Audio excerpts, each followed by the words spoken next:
We're back. It's time for the last series of the night. It's going to be Dark versus Stats. And I remember our after-hour segment, Wolf, could barely come up with a prediction. I had to think about it for 5 minutes, and even after that, I wasn't sure. Definitely the closest match of the night between these two. They're both sitting on top or near the top at 3-1. Extremely close series. Yeah, I mean, for me, this series is definitely going to go the distance. All the other series have already, right? But I was so hyped for this one. But really, now I just want one answer to the question of, are we going to see in all three PVZs mass oracles? If the answer is yes, this is now definitively a meta build strategy that we're going to be seeing more often. We'll probably see it GSL versus the World coming up. So that's the big question I want answered in this series, more so than the head-to-head between these two. If you had to definitively choose, though, because I don't even remember the prediction because this was so hard, who would you go with? Stats and I said Dark, I remember. And it's incredibly hard to call. I just want to see the games, right? You know, new meta on the line. We were actually talking about during the break when Dark and Stats went ahead into the finals of SSL last year, where Dark was bringing in that Baneling style with the Baneling drops and just Banelings in general into ZVP. Now it's a new kind of, it's the revenge, right? The return of the Oracle back into the main stage here for PVZ. So we'll see if Dark will be prepared for this, if he has any answers for it. I would expect Stats to at least go for this in one of these games.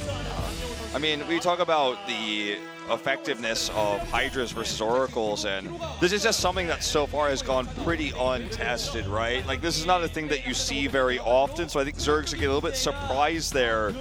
And, you know, I looked at that last fight and I thought, well, he's confident with the Hydras going in, and they should beat this, right? I mean, the Oracles have no upgrades, they're just, and a lot of them were bruised from all the harassment from before, but the Zealots were there, and I just don't even know what the answer is. We'll theory craft about it a little bit, but before we even see it, I guess we should think about the series as a whole. This is just my selfish wish, is to figure out how we're going to advance this build into the meta or shut it down. Yeah, we'll see if Dark has the answer here, what he's got prepared. Likewise for Stats. Let's jump into game number 1 on Ascension to Iron.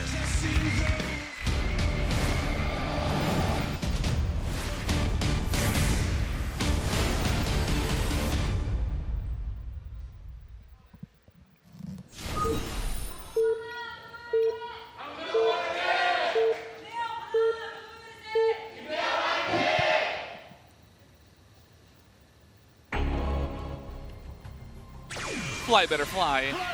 Jin Air. You did it. Thank you. You joined me for the last one, Wolf. Always coming in at the perfect time. Down to the bottom right, it's Dark. The purple Zerg. And up to the top left, his opponent, it is, of course, Stats. So, Classic much more crisp than very Stats. Expressive. Yeah, very expressive indeed. So, I would say Classic is much more crisp with taking the third bases, using the Stargate play so far in SSL than Stats has been. Stats has been a little bit rocky sometimes, or sometimes he'll do something a little bit different. And we saw the Warp Prism play from him. Remember the Archon play with the High Templar, for example, where he got the faster Storm that way. These are things that he's approached the matchup a little bit differently. That it feels like there's always an extra element of risk with the way that Stats has played it. Maybe he'll just mimic the styles that we've seen from Classic and Deer today with the Oracle play into perhaps the one Void, or more likely just the Phoenixes and then the massive Oracle play. The key also in all 3 times we've seen that, or sorry, all 2 times we've seen this so far, potentially we'll see it 3. The first 2 times you saw the Mass Oracle today, the first step was the Overlord Scout denial, whether it was by Phoenix or by the Void Ray. So that's going to be, again, something that if we do see this strategy, because I'm not saying we're going to see it no matter what, but I kind of hope so, because it means we've got a new meta here completely, that is going to be the crux, I think. If you see it early, it's a lot easier to respond. So they came from Daejeon, which is south of Seoul, about maybe 2.5 hours. I'm not exactly sure about the time, but it's south. They came to watch Dark versus Stats. They're cheering on Stats, who is also from Daejeon, and also I think that was the Monday caster, the bottom name that was up there as well, who appears to be from Daejeon. Wasn't sure about the first name. Yeah, he is, I think, from Daejeon, and Daejeon's about an hour away by like the fastest train you can take. And so if you took a bus, it's going to be a lot longer of a route. So coming a long way to see these matches. This is the one he wanted to see. This is the one he's been waiting for all night. Might not be able to make the train home anymore. Might be spending the night in Seoul, as it's now 10:30 nearly Korean Standard Time at night. We're going to see if the sun sets here on the meta of what we knew to be true, of everything we accepted to be the way to transition. Already the Stargate, but no, this is not definitively the first step into the triple Stargate Oracle, but at least we've got step one underway with the Stargate coming out. Yeah, pretty much normalcy for now. Is making a Stalker too. Wants to try to deny as much scouting as possible. Dark, very known for his Overlord speed that he likes to add in, but so far no Overlord speed this time around. Still building up that gas ever so slowly. So we'll see if he goes for it a little bit later. Will be too late to see the Stargate coming out here first. The Ling's just poking up here, trying to get some additional information. The Stalker in the main base going to try to deny Overlord boost, Overlord speed. I mean, Overlord scout. I was watching the metabolic boost finish here. Anyways, the Lings have speed now, of course. But the Stalker's going to poke this Overlord away. Baneling that's coming out here very early for Dark. And with no Overlord speed, which is another relevant statement here, I guess, in this sentence, he just can't get into the base right now. He's going to try to sneak that one to the left side. Heroes of the Storm, by the way. Sneak that one to the left side. Yeah. And we'll see. Now the Oracle flies over, but again, the big question is, what's the next step in terms of Stargates? Will we see a second one with this third base, or is it just going to be the more, at least until today, standard transition?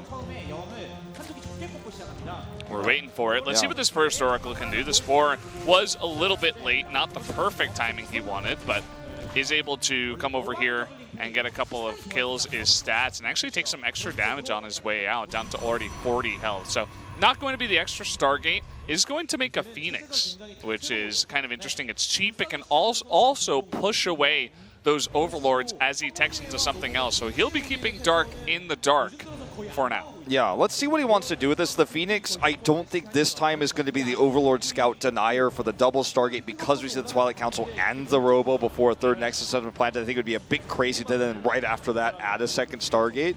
This feels like it's more going to be either some sort of Adept follow-up or likely to be the, Templar follow-up with the Warp Prism.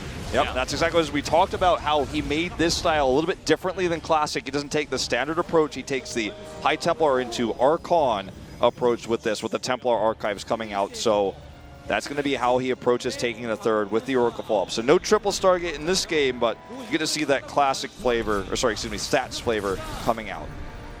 Yeah, and the Phoenix makes sense compared to the Void Ray. The Void Ray would be the full trick, right?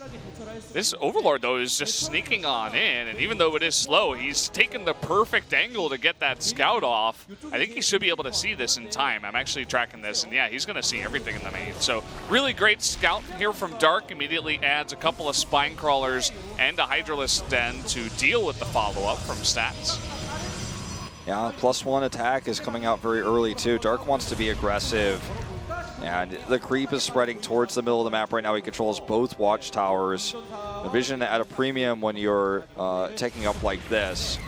And so stats going to have this Archon drop. It'll be the first step here. The charge is going to be the follow-up as he holds this third base. Next is 2/3 done. You can hit the fourth of Dark with a Charge Zealot Warp in if there's no units nearby. And of course, we'll just be lifting these Archons up and down to try to get drone harass while the Phoenix is trying to remove that vision.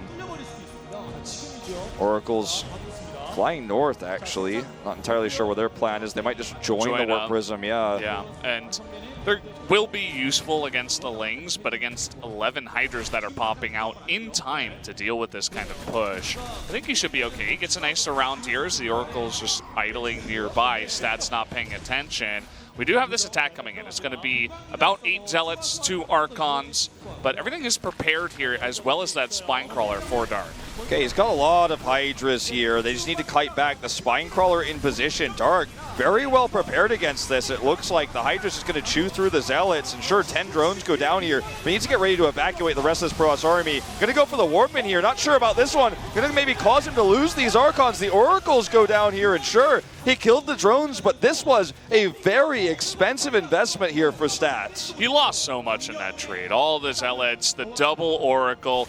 He might even lose some Archons on his way out. That's going to get very, very close to going down. Looks like he might just barely get away with that one. But everything's taken out, and you can see that Dark, he's not following up with an attack. He has the 4th hatchery. He has miles of room now. He's like, okay, Stats can't attack me for the next 2 to 5 minutes here. So I'm just going to sit back, drone up as much as possible, get all the tech that I need to deal with the follow-up tech of Stats, and we are going to be seeing Lurkers out of him. It looks like Lurkers are going to be the follow-up. Stats doesn't know this yet. They would add a second Robo very likely if he did. So Storm and Immortals are going to be the answer once he does figure this out.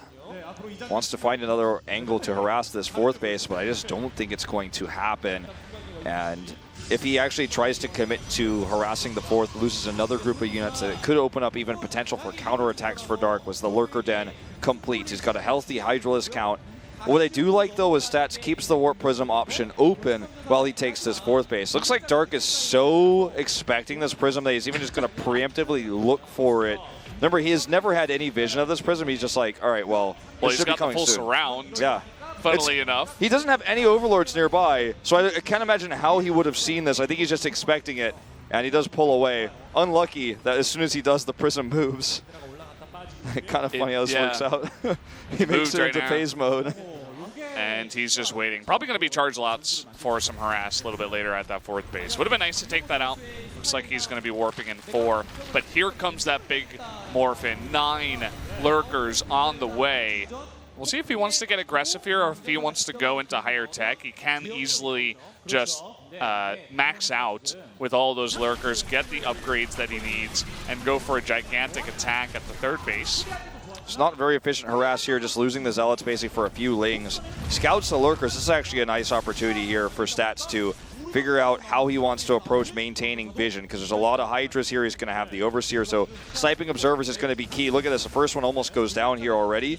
And remember, there's not that many Immortals in this. He just does need to make sure he splits against the Storms with the Lurkers, specifically the Hydras are not going to be able to last very long, splitting or no, but the Lurkers, if they're spread, could do so well against this. And the Charged Zealots here are going to be so terrible against this AoE. And look at this position now. Not split, but no Storms. No Storm here. We'll see if he can get close enough. Good Storms to start. A lot of the Hydras being shut down, and huge follow-up Storms onto that back line of the Lurkers. Is there enough of a follow-up, though? He has one more Storm. Lots of weak Hydras here. The Lurkers, they do survive the lasting Storms. Does have the Observer here to finally clear this up. And basically, Dark took a big gamble here. He wanted to get into position to basically get into the wedge between the 3rd base and the natural, stop reinforcements, and to get that massive AoE setup. But because he was basically found out, he had to panic burrow there to make sure he could take the fight and take the damage. But that put him in a position where all his Lurkers were stacked on top of each other. So the Storms came in, the Lurkers were basically just obliterated in an instant. And even though it was kind of an even trade, it's very difficult for the Zerg to now replace those Lurkers. He has to make Hydras, then morph them. So free reign again for Stats to continue building the Immortals he needs for the next Lurker fight. The +2's coming out, and very well handled here by Stats. Yeah, he just had way too many Storms. He had been building up that energy for days. So walking straight into it essentially was Dark. And, of course, we are going to have both these players back off for now. 5th base is being taken by both. The extra techs being followed up. You do see that Spire on the way to prepare for the Greater Spire after the Hive does come in. And for now, Stats is just going to stay on the same kind of build. Just sticking with the Storms, the Immortals, as well as the Archons and Charge Lots, and try to go for an attack with that. +3. We're going to late game, like supreme late game with this game. Zealot Harass is going to be, with this, especially 5th base for Stats, the way he wants to use his more mobile Warp Prisms to shut down the Zerg kind of sieged up army, right? The Hydras that have to stay together, the Lurkers that can't move very quickly. So we might have to see some more static defense, or with this Spire, as we might transition to Greater Spire. We'll see how this game turns out, but that's very likely the path here. Corruptors need to make sure they're tracking down that Warp Prism, or maybe even a Mutalisk or two could help shut it down. He's got a few Hydras here. He wants to try to snipe Prisms before they get the Warps off, but now that's not going to be enough Hydras if the phase goes off. Actually, not going to use it though. Just going to end up losing these Zealots. Transfuse even used. Very much attentive is Dark to the base defense. Greater Spire's coming up, but Fleet Beacon to match it. So we're kind of reaching the same point of high tier tech for both players. And neither stands at a massive advantage, right? I mean, this is a pretty close late game, one of our closer games this evening. Or we're getting to that late game, and no one's got their hand tied behind their back. They took different paths to get here, but we're getting to that supreme tech. The upgrade's obviously going to be better for stats. He's getting the +3. Sure, +1 carapace is coming out. He's got the +1 attack for those Broodlings, but they're going to basically melt through anything they encounter. The high-tech Protoss units. The +3 Zealots can kill the hatcheries so quickly, kill the static defense, kill drones, as you can see here. And Immortals, especially if he ends up starting to trade those away, they can blow up a hatchery. If he just wants to throw them away to free up supply, send them to a base, 4 Immortals can kill a hatchery in no time.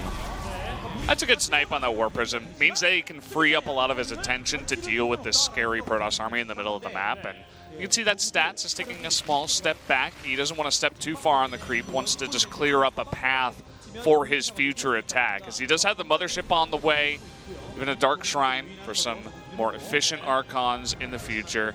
And he's just going to chill around here. You know, he's not going to force it. Maybe send some extra Zealots over to harass, but it's all about the upgrades. It's all about getting that tech out and getting a bigger late game army than your opponent in this point in time. So will be a small lull as they do go into this, and we do have carriers on the way. Just one for now. Yeah, a carrier rather than the Tempest play. Now, he hasn't seen, as far as I know, the Greater Spire yet, so it's not like he necessarily understands, okay, I have to have this, you know, Tempest tech yet. But he's building a bank and the additional Stargates, so we'll have 4 Stargates in total. He's getting the upgrades, so the transition to Tempest is very much a possible one. And on this map where the creep isn't spread too far, Broodlords are very immobile. Carriers are going to be stronger against the Hydra Lurker comp. And obviously, you know, if you were to go something crazy like Ultras, that would be insane because he's just not going to do that. He's just going to be basically have the answer to the ground comp he's already seen and has the transition to deal with the Greater Spire. Ultras, not on the table, not on the cards, not with this many Immortals, not with this many Archons. It's just not even feasible to consider Ultras at this point. So he's just going into that later game, Stargate tech, Gratifiton Catapult coming out, the +1's nearly done. Everything is looking good here for Stats to deal with the late game era army. But it's going to be about late game mobility, harassment, who's going to get the better ends of the Ling run-bys versus the Zealot harass with the Prism. And snipes like this are going to be very scary because of the recall potential with this Mothership. Yeah, and the one thing that's missing for Dark too is Vipers. He has no way to grab that mothership out of the air. He has no way to grab stuff like the Tempest or the Carriers in the future. He's totally forgone that for now, and he sees the Mothership and immediately starts an Ultralisk Cavern. So he wants to have that tech available in the future if Stats makes too many air units. It's really interesting, you know, that after seeing the Broodlords, he continues carrier production over the Tempest tech. Now, there's a large Hydra force, right? So carriers in a longer sustained battle, if the ground army here is taken out, will just blow the interceptors up, blow the carriers up. They're like flying paperweights if the Hydras get in. The Corruptors can target, of course. Getting on top of the Broodlords is always a challenge with this many Hydras. I guess the idea here is to rely on the ground army to allow those carriers to get into position. But normally, what you do is you just simply sit your ground army to babysit the Tempest. The Tempest win the range war over the Broodlords. And in terms of air superiority fighters, obviously the Tempest can't do much against anything but the Broodlords. So if you're thinking about late game, we're talking about +2 attack, +2 shields here. I guess the carriers have more utility against different unit compositions. Yeah. So that's the idea versus taking the Tempest, which are kind of one-trick ponies against, you know, structures on the ground with range and the Broodlords. Yeah, I think you're right on the money, right? He's going for the Supreme, right? The super size me, double Coke if you will, of Protoss, which is just fast carriers. And instead of just going for those Tempests, he knows he has enough time. He has 6 bases for days, looking to even take a 7th base over there at that location. No, that's just a Phoenix, but maybe eventually in the future. But yeah, I think he just wants that supreme late game army, and he will be allowed to do it as Stark is not going for any kind of attack. Remember the mobility I was talking about, the Prism Harass, Zealots, DTs here. This is going to be, I think, what wins the war in the long term. We could talk about unit compositions all night, but if +3 weapons is allowing snipes of big tech structures, that could be a changing factor here. The Hive survives with Transfuse. The Ultralisk Cavern might have been the better target here, but he's doing so much with this. And Dark, what is his Lurker run by attacks? Really, what have they really accomplished? Not as much. The Protoss is finding more value here, and that's going to end up leading to a better bank, better tech switch options. Struggling to get that one out there. It's been a long weekend for me. And the Tempests are coming out now, so he's going to have his own flexibility with that switch. But I feel like he's kind of running circles around Dark, and the reason why is because Prisms can allow him to be in 2 places at once. The recall allows him to go deep in, dive hard into a Zerg army, and then escape. Or Zerg base, I should say. Yeah. Neural Parasite on the way. I don't know about this one. I think you're reaching kind of hard. It's very hard to get these investors in position to pull something like that off. It's a little bit gimmicky, but if you can get it off, if you can pull it off, it is very impressive and game-changing for sure. But I would like to see some more Vipers, you know? He's only got 1. We've seen, you know, even back in the day when these super late-game armies of the Zerg would fight against many different races, not just Protoss, but also the Meching Terran, right? The Vipers were always the standby unit that you needed. You know, get like 9 Vipers in there and just pull all of those big ships out of the sky and just take them in and one-shot them with your massive corruptors, and then you can deal with the ground army. But instead, relying on the infestors, taking a little bit of a different path here with this tech. I'm very curious to see how the fight's going to go on, because I haven't seen this in a while. Yeah, we really just haven't, and it's kind of funny because the infestors, they don't have the range that the Vipers have. It's very similar, right? But it's only temporary. If you lose the infestor to Tempest that targeted immediately, then it doesn't matter. My big wonder is what will he neural? Maybe, sure, the Mothership is the obvious one, but beyond that, is he going to try and roll some Archon to get that AoE done? I suppose he could make an argument for that. I don't think we're going to see him neural a probe and then make a Protoss army, right? Like, that's not happening. Let's see how effective this ends up being. It's just the Fungals for now, no neural usage. Big Fungals, though. And here come the Corruptors, but the Storms are so much better. The Neural Parasite for about 0.5 seconds doesn't really do much. The Fungals are not that effective either, as those very effective, or expensive rather, gas units coming in. That's what I wanted to see. So, the yank. Okay, he neuraled the Mothership and got 2 time warps off on the ground to waste the energy, so no recall, but could have just yanked it and killed it anyways, right? Maybe he prevents the recall there, but either way, it ends up being more effective for the yank versus that Neural Parasite. The Mothership is killed. It is being rebuilt, of course. But it's a more efficient fight for the Protoss, who has the better upgrades. And we're seeing the Void Ray switch here. He wants to deal with not only, because he's won the Broodlord War, the potential Ultralisk switch, but also deal with the Corruptors. Because as we talked about, the Tempest, sure, they can deal with the Broodlords, but are not as good at dealing damage to everything else. The Carriers are. The Carriers' one weakness now, no longer the Hydra with the good upgrades and even the armor coming out, but it's the fear of the Corruptors. And that's why we see those Void Rays coming out. Just 6 of them, well, that can help turn the tide with their prismatic alignment turned on, doing so much to armored units. The bank of the bank of Dark is very much smaller than stats right now. We're getting multiple Fungals actually on the High Templar on the bottom. Can't really see them, but I think he killed a bunch.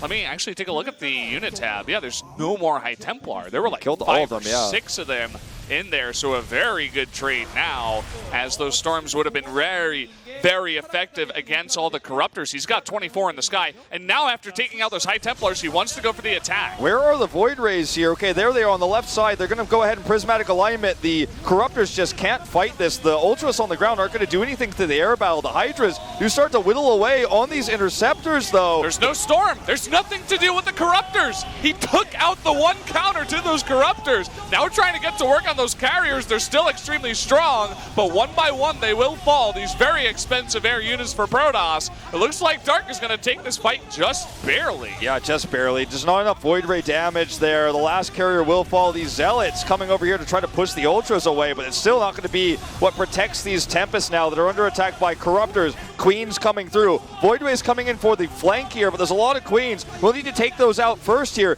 Cannons again, just buying time. Archons buying time here. He's trying to make the Immortal switch back at home. He's got a large mineral bank. That's why he's making so many Zealots. The gas bank, though, quickly depleting here for Stats. Needs to keep these Void Rays alive. He needs a critical mass of them, so trying to continue to fight here to save this base feels futile. Now that the Void Rays are together, he can fight the Corruptors. And we're going to see some bait tactics here for Dark. He's trying to bait out the prismatic alignment, because then he can win the fight if it's not active. Also, building those Vipers, they're expensive. He barely has any gas left, but if he can keep them alive with good transfuses and good positioning, then eventually that energy is going to get him massive value against the Void Rays, against the mothership that's now back online. Yeah, it's very important to deal with those Void Rays in the sky and get them. And Stats, he knows the power of them now against this composition. You can see he's making only those Void Rays and the Immortals. There's also the side story of these extra bases that went down. You know, Stats, he lost a base over on the left bottom side, but there was barely any mining left over there, whereas Dark lost a very profitable base down at the bottom. So needs to retake that, but Stats at the same time looking to take a base himself. Okay, this is not a fight that Dark wants to take unless he has Infestors here. If he can get the money fungals off on these Void Rays, they won't last very long, but he's just going to sweep away. Don't do any damage. Yeah, but he's going to come over here and sweep away. I don't know if Dark should try to commit to this Nexus or not with the Immortal here as well, doing so much damage. The Voids could clean up these Ultras. He's actually being indecisive. Recalls here is going to look to snipe the base and save a base. Left half of his units to kill this base down here. Well, I say half, but it's a ragtag group of Zealots. So a smaller one. Those are some damn good Zealots, man. They've been around for a while. But they got the base. He got the base and he saved a base. So 2 big wins here for Stats. The one takeaway for Dark is he saved some of the expensive Ultras. Not all of them went down there, but the base survives. Cannons went down, so the next attack is going to be more lethal via Ultra. But every single piece of gas matters, so you cannot be losing bases anymore, and losing gas units is so horrible. If he lost all the Ultras, for example, if a flank came in, they got trapped there, he lost all the Ultras, then maybe that just takes too much of a lead to counteract, because you can't replace those Ultras anymore. Not when you're at 350 gas. We had 1,200 gas, 1,500 gas, it's a different story, but we're not there anymore. And losing these bases again, he might lose it to this DT. Oh, means no less detection. gas. He needs something over here. He's going to cancel it again. He needs some kind of bank to deal with this. And Stats, he's held on. It's a very weird position where you lose your entire air force of Tempests and carriers and all your High Templar, and you're somehow still left in the game. But it is an economy game after all, and Dark still needs to get these extra bases up and deal with this. Again, I say it, the Vipers are going to be so key. He has 4. They are going to be on full energy. You need to pull the mothership right away and then get the parasitic bombs on the Void Rays right away. You need to get them down before the Vipers die, or else you're going to have a hard time winning this fight. Oh, coming in and sniping that mothership. That's a cool move. Snipe. That was really well done. I feel like there's just not enough damage to kill these Corruptors quickly enough when the attacks come in. He wins the longer fight if the Corruptors stay in a forced fight where he has to fight the Void Rays when they have prismatic alignment. But if he goes in, baits out the alignment, which as you can see to the bottom right is on cooldown now, that's a win for you in itself. Also grabbing a mothership core, trading some damage on Corruptors that will be regen versus an entire mothership. That's so much gas lost. And I do like the addition of these Spore Crawlers with the air-based army that Stats is dealing with right now.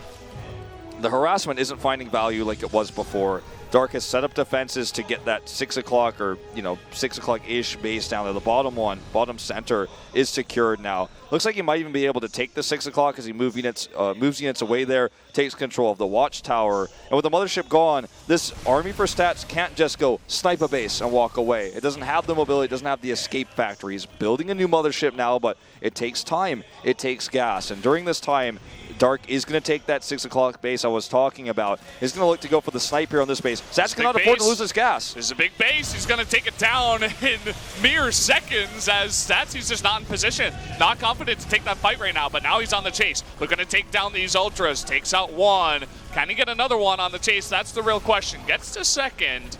Not sure how well he can chase after that. Just going to take 2, but again, another valuable base taken out by Dark. Does he have any infestors left? I don't think so. No, not that I see on the unless our unit tab is busted, which happens he's got sometimes. 9. Okay, they just showed up. He's got 9. Okay, because that sometimes happens. Yeah, and we can see him here on screen now. If he doesn't have infestors, maybe Stats counterattacks after he kills the Ultras. Maybe he can win the fight in that forced fight I was talking about versus the Corruptors. But because of the infestors, the Zealots get stopped in their tracks. The Void Rays get shut down too. They're all clumped up. That's the nature of how this unit works, and one of the reasons why it does so much damage so quickly. Close call there. That could have been game ending. But even still, it may be the fact that Stats can't do any more damage. He can't control bases. He can't keep up with his bases. He's using the last of his mineral bank here to build more cannons to try to hold on. But it feels like he's retaking ground and never gaining ground, which is the opposite of what Dark is able to do. Retake his base, grab another base, destroy a base of Stats. He's taking objectives on the map, and Stats is just falling apart, unable to hold on to these, losing his mothership, can't hold on to it, has to keep remaking it, lost his mobility without the recalls.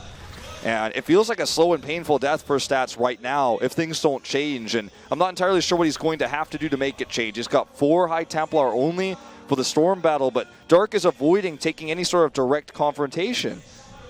Yeah, he's just waiting. He knows that he can just wait here for his own perfect composition, and he's just making more and more static defense. Dark, he's been known to be fantastic in late game against both Terran and against Protoss, and I'm sure he's totally in his dark zone right now. The good, very fluid zone where you know what's going on, you're very confident, and he's just waiting for that perfect opportunity. He's like, I'm not attacking you. You got to attack me. I'm going to slowly tip away at you if you don't attack me. And that's what's happening right now. Stats, he knows that he eventually has to go for the attack with his mothership. And here we go. First fungal. He needs to find those infestors. He's tossing down random revelations, trying to find them. Only has 1 observer. And these Lings, they're more mobile. We talked about how this is going to be the defining moment of the game, is whether the Zealots or the mobility of the Protoss army with recall wins out, or if Zerg is going to win out, find the harassment, force the Protoss to go back. And so far, the Lings are not being dealt with. He's starting to kind of chip away at the Protoss buildings. Yeah. He has recall now, but he can't engage with the Fungals there. He doesn't know where the infestors are. He only has the 1 observer, and this is just such a terrifying moment for Stats, as he knows he's losing ground very quickly. As we're going to see a gas bank start to mount for Dark. He can't even remake any more units. He can't max out Stats. He's stuck at 186. He has to make a ton of pylons first if he wants to go for that. That's more wasted minerals coming in here by the harass of these Zerglings. So going for even more. He's come around the back. He's going to get that 1 pylon. This could be the Nexus too. Nobody's nearby. If he wants to save it, he has to recall. He has to recall to save it. And he will just barely. I'm not even 100% sure if it would have saved it there. The Lings committed. Check the hit points on that. Okay, he only scratched the shields. Didn't commit too far in. But a close call indeed. And recall energy used again not to kill a Zerg base and escape, but to defend his own bases. It goes back to the theme I was describing before. It's Stats who's just trying to survive, whereas Dark is getting an objective each and every time he moves out. Whether it's a Ling run by or a big attack with his Corruptor army, he's finding answers, and Stats is running out of solutions. So the problem is his army has to be stuck together. Yeah, and Dark has taken a good look at Stats' army, and he says, oh, you don't have any Tempests. You have only Void Rays in the sky. So let me remake my Broodlord army and see what you can do to deal with that, because he's going to have enough to take out that mothership immediately. He has 20 Corruptors in the sky to support those 7 Broodlords that he has remade, not to mention those Infestors that we keep talking about. So I feel like it's the ultimate doom that Stats just does not want to face. He's going to have the perfect engage. He only has 4 High Templar. He can't feed back everything in this army.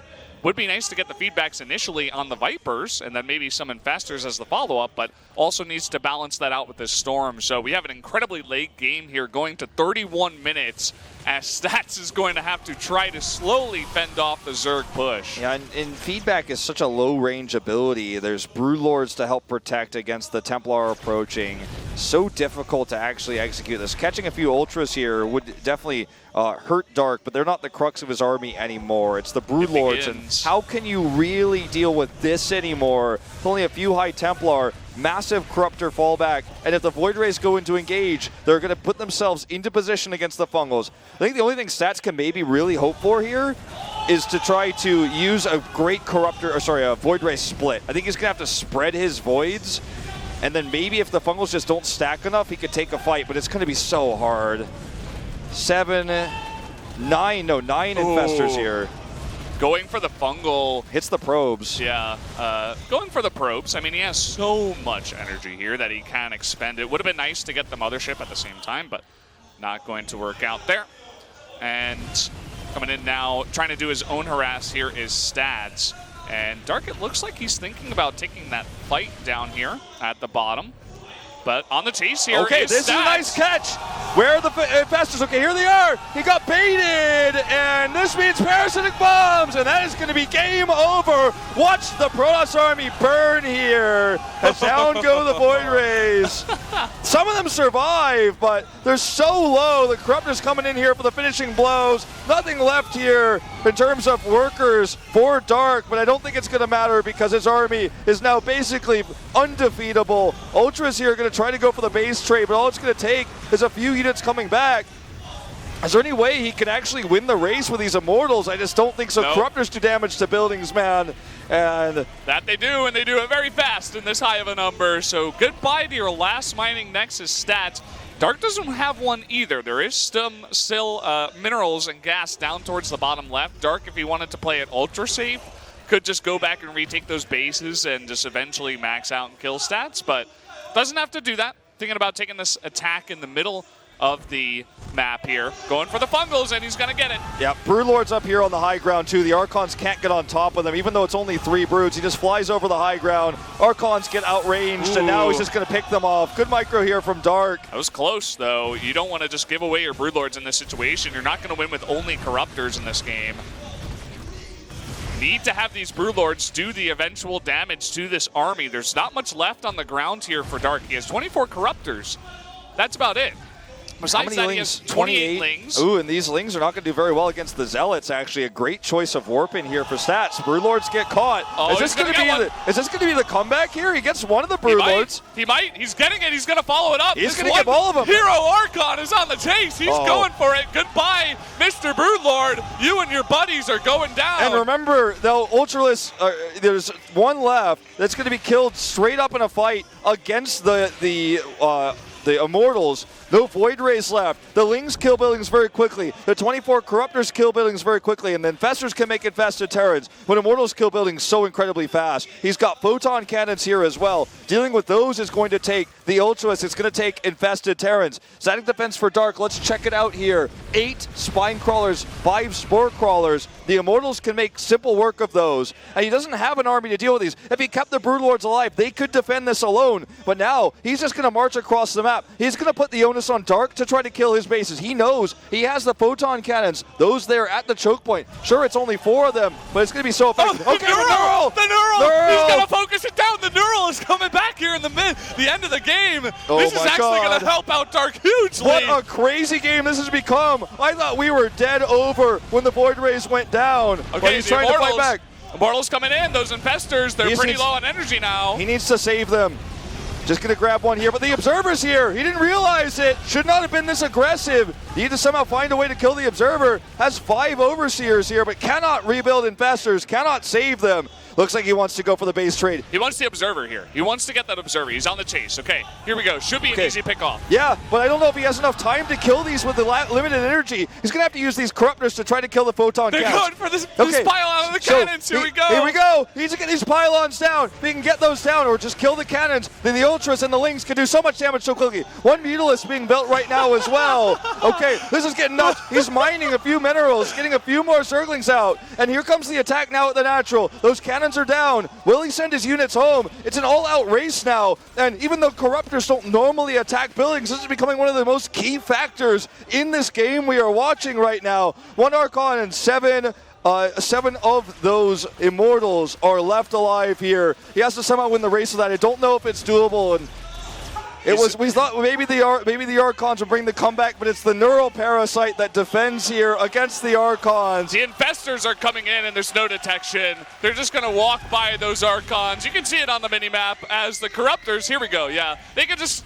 take down this Archon, and it looks like in the end, this should be the game for Dark. There it is. Who would have thought the Neural would win this one for Dark.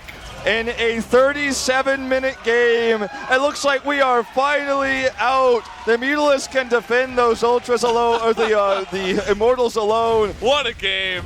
And they're just going to come back here. He's trying to get the last of the buildings. Well, he actually will need to make some lings. You have to argue, right, to eventually deal with these, because these are killing it so quick. He doesn't know about the base to the bottom that's mining. He doesn't know about it. The Corruptors can't actually defend it. Wait a minute, how many units do we have left on the year for the Zerg? 12 Zerglings and the 1 Muta? Going to take a while to kill that. He's going to need to use Neurals. He finds the Immortals here. Neural will have to kill these. Shields down. Broodling's doing damage. He's hiding Extractors. I just don't think the Immortals can make it happen. They kill buildings so quickly, but he doesn't know about the base of the bottom. It's too far away, right? The map is too big, and eventually, these are the last of the Protoss buildings. It looks like the Corruptors, in the end of the game, are going to be able to finish this off. Yeah, he has the Spine Crawler protected over here as well. There's the Neural. Stats, hands off the keyboard. 38-minute game. Neural Parasite is the decider. What a crazy one we've watched. It's been a great night of matches. We're not even done yet, but there's the defeat. GG. Dark takes the game. And if this is anything that any indication of what we are going to see in this best of 3, of what we wanted to see, the late game duel between these Titans, the matchup we knew was going to be the closest of all 5 tonight. Every game has gone the distance, and maybe this one will be just the same. Smiles on both of these players' faces, as I guarantee you games like this are part of the reason why these guys have been pro gamers of StarCraft 2 for this long. And well, as Wolf said, that was just game number 1. So glad to have all you guys who joined us for the craziness of game number 1 and are joining us for the rest of the series. Yeah. We became Korean for a moment here on the preview monitor, but we're just trying to embrace the culture, you know? Absolutely. As they're trying to go full Team Salmon. Copycats. If I You're have like anything to say about 3 years late over there, guys. Team Salmon is our thing. It's very old news, all right? Oh, my God. Engine's wearing my Team Salmon shirt. That's mine. Where did he get that? That was supposed to be mine. They've been saving this for years, man. Well, I mean, at this stage, man, we're going into Abyssal Reef, another big map. Anything can happen. It's definitely not as wide in terms of base expansion as Ascension to Ire. I don't think we'll see a game like that because the bases are, a little bit further away from each other the further you expand out. There's a lot of line of sight blockers, and I don't think we're going to see another game like that, but anything can happen. Like I said, everything's been going to game 3. So it stands to reason that somehow, some way, Stats has the miracle opening. Maybe it's the 3 Stargate Oracles that brings us there. Perhaps.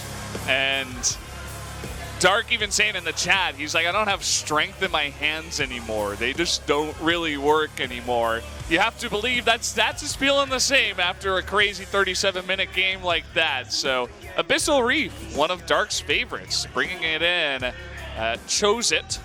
Number 3, actually, on his map list. So Stats also choosing it means that it will be the second map that we do see here. So guys, let's jump into game number 2 of Dark versus Stats.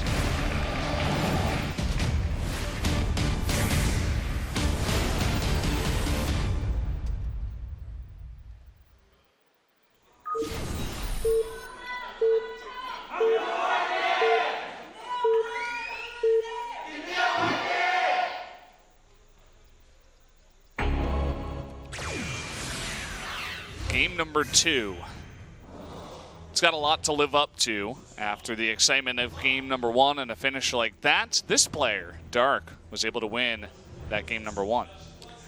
His opponent struggled in the late game. We thought we might see the comeback after the Broodlords were dead, but it was not to be. It is Stats. The Neural Parasite was what did him in the end. And it was almost like everyone, I feel like in the crowd, had forgotten about this, right? You and I were talking about, okay, maybe the comeback is real. He's got Immortals. They kill buildings so quickly. How will Dark be able to defeat this? The 1 Ultra isn't going to be very helpful. He has Corruptors, but they kill buildings very slowly. And then suddenly it happens. We have the Neural. He gets the Archons. He focuses it down with the Spine Crawler. And the room erupts. Everyone is screaming. Everyone is yelling. As I remember, this ability that's not seen in competitive play is now used in the Supreme late game. It's almost as if Dark knew. It was like he saw the prophecy. He knew if we go to this crazy late game, this is going to be a very cheap tool. Sure, at the time it was expensive, but in the grand scheme of going to a 38-minute game, it's one cheap investment that will be worth so much in the late game when we go to the base trade. Corruptors kill buildings. He had a few lings there. The mining base stats wasn't able to find. So many extra factors. We're moving into a new game now. We're totally reset as we head into Abyssal Reef, not Newkirk Precinct. That is a typo up on the screen.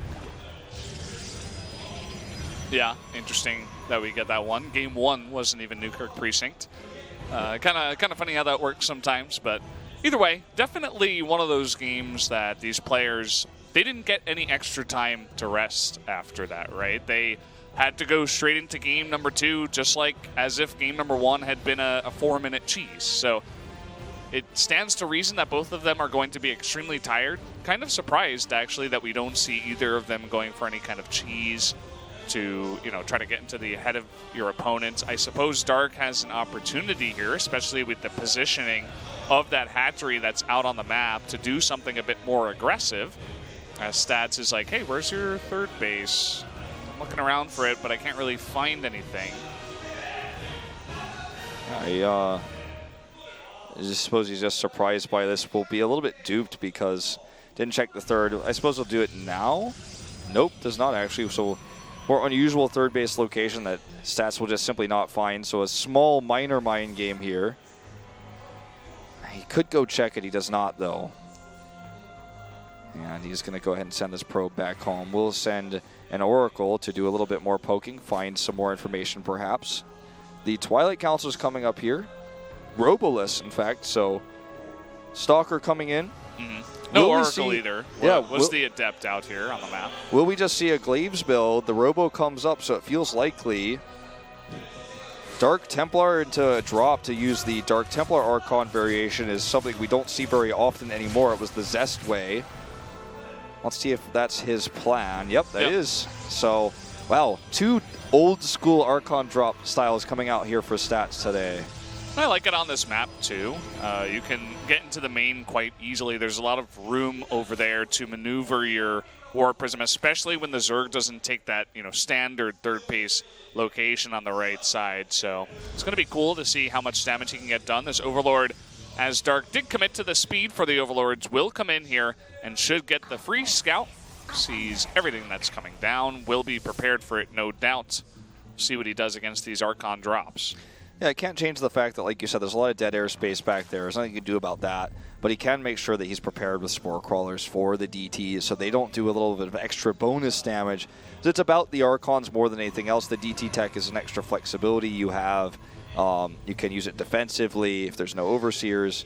So a lot of potential there. This is a great scout. The Evolution... Oh, didn't see it, though. Oh, no way!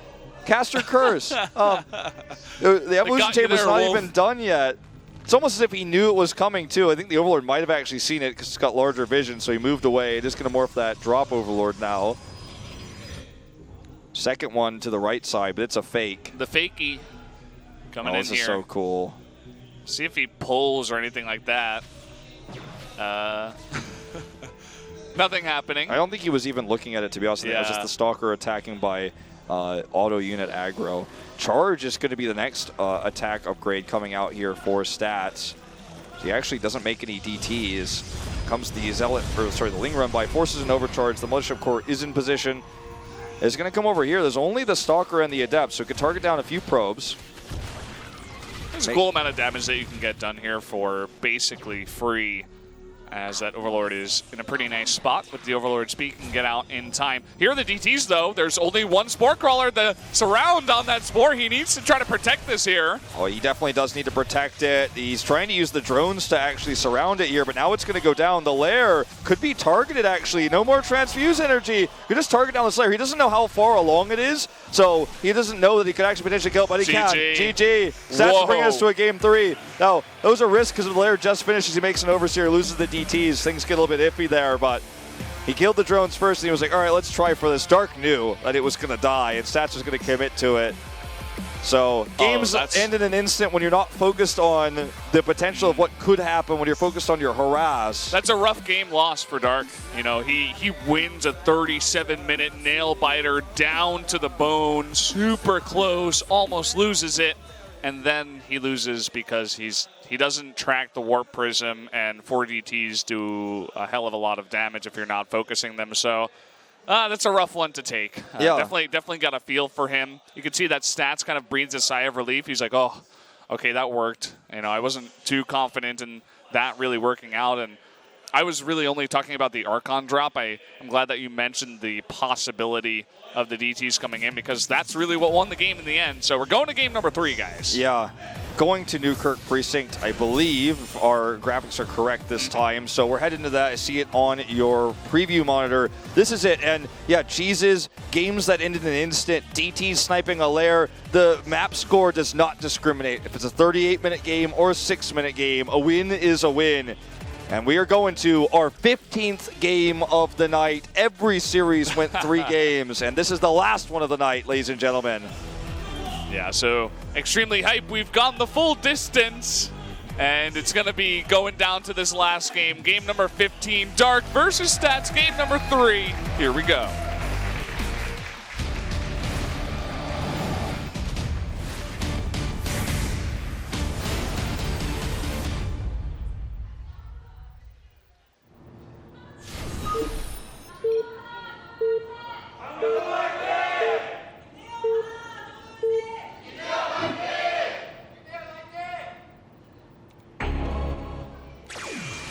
Here we go, the last game of the night.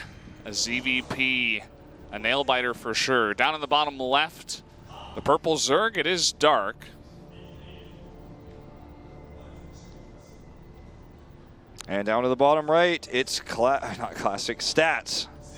I'm losing my mind here as we go to the final game, 11 p.m. at night. Everything on the line between these two.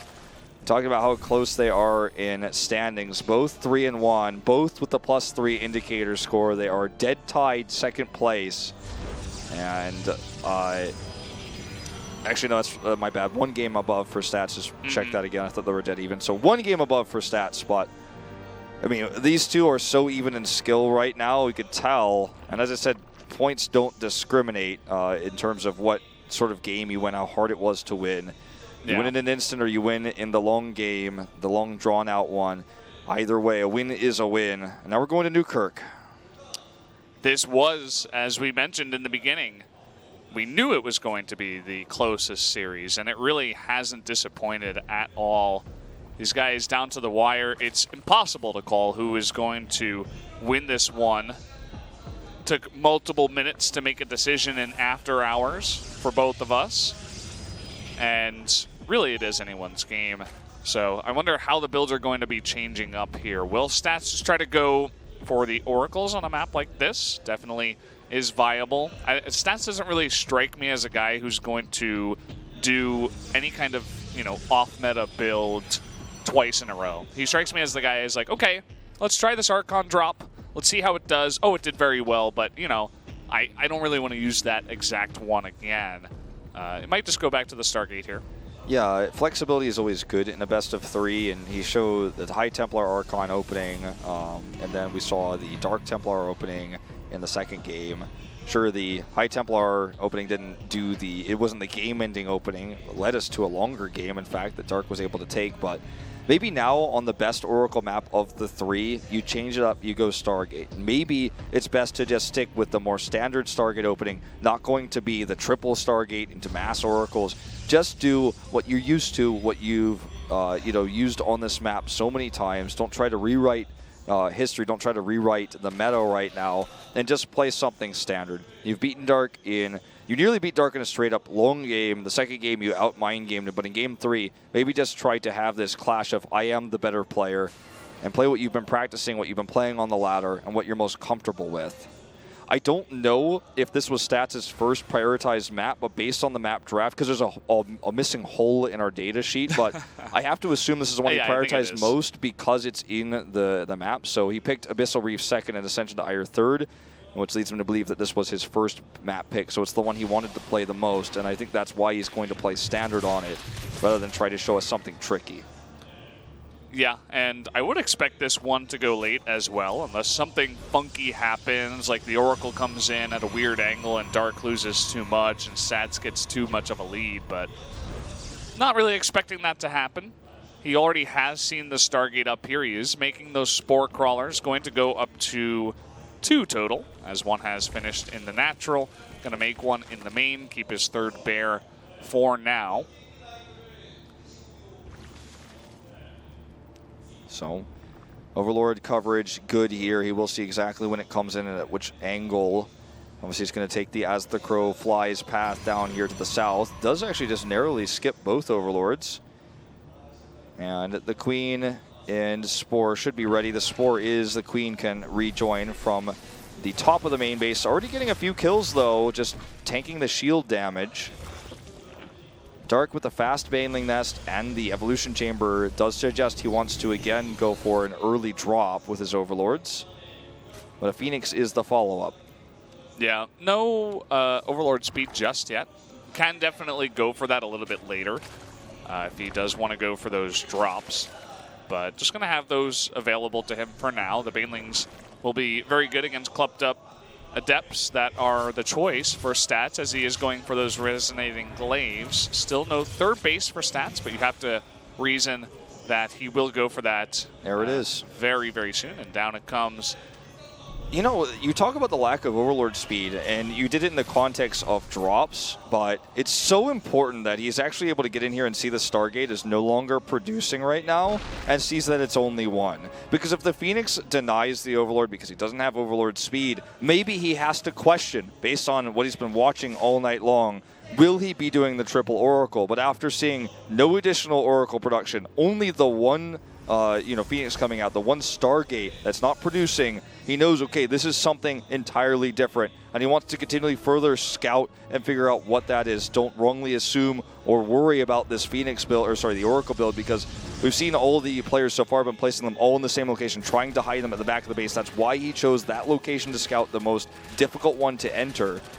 So a good move here by Dark, and very fortunate he's able to find it even without Overlord speed. But I don't know if he's identified what the real problem is, which is the bigger, scarier thing. He's making only drones right now. He needs Banelings. He needs units. He just made a huge swell of drones. He knows now. He has 9 Lings, 9 Zerglings, 5 Banelings on the map coming up, but I'm not sure that's going to be enough. Oh, actually, he didn't see that with the Overlord at all. I thought he saw it there at the end, but I think he's just finding out right now. 7 more Banelings, boy. But this is probably just going to be game over. Okay, 1 Baneling does connect with some of these. These are about to finish morphing, but they're not quite ready yet.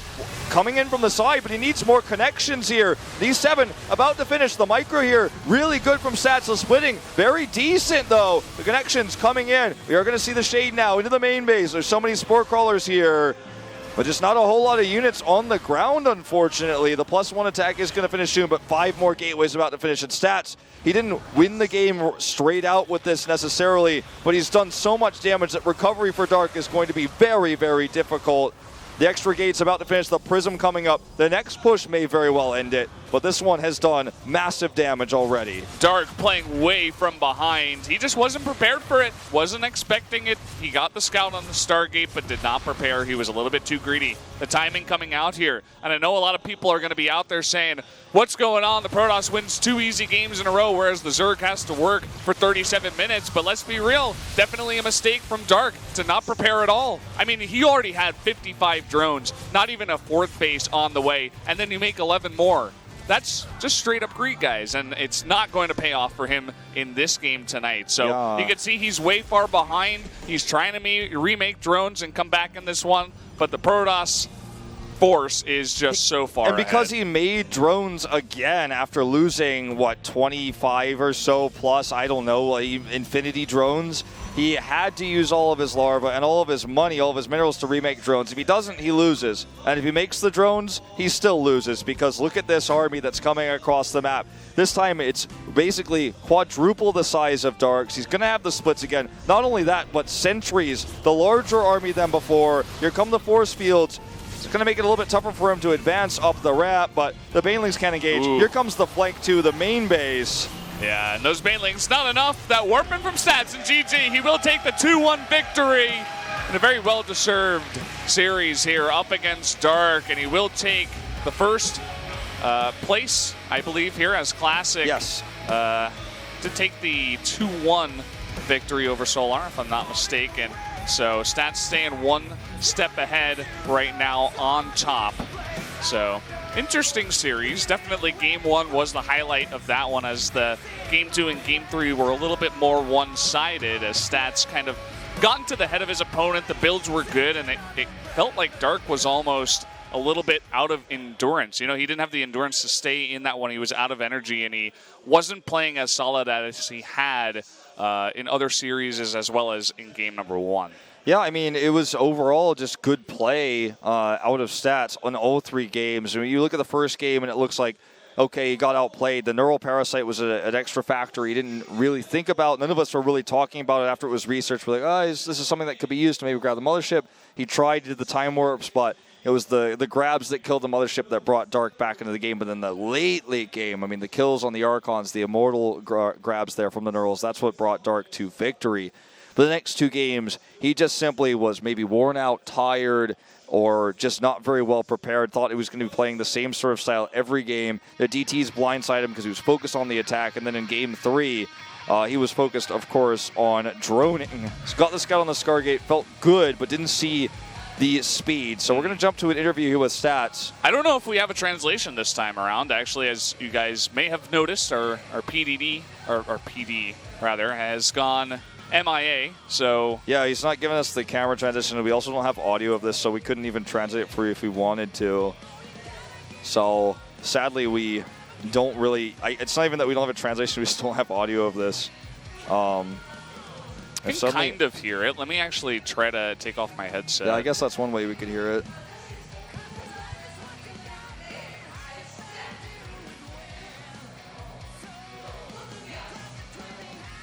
He's asking about his preparation.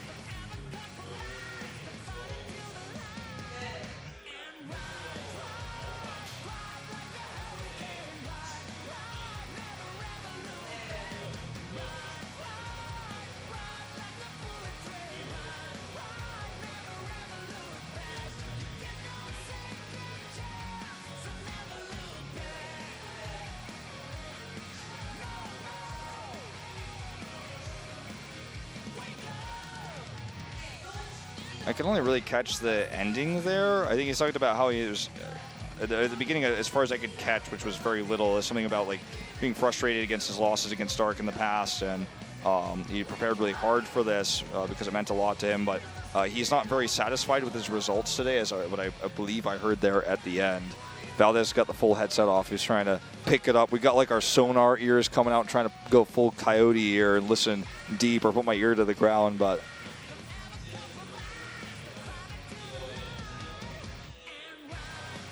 I'm gonna like maybe I can like reverberate my headset and crank it up. Nope, I just don't even have it in my headset at all. Sad, guys. Sorry, you guys probably can't hear it either. It's on the other side of the stage, or the studio rather.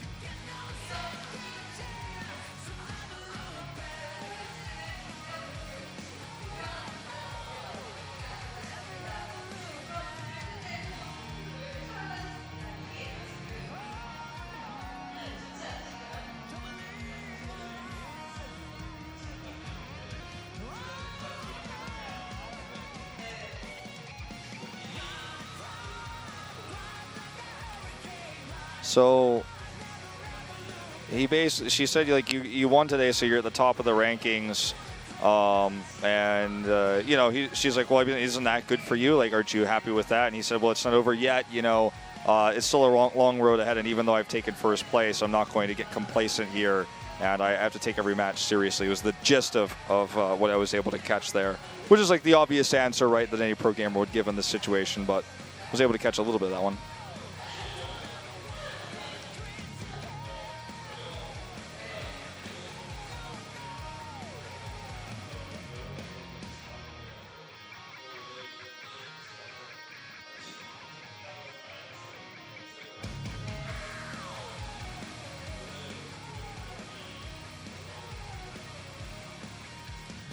He just wants to show better games next time than he did this time. I think she might have asked him what he thought about Innovation's matchup against him, which will be the matchup next week for him.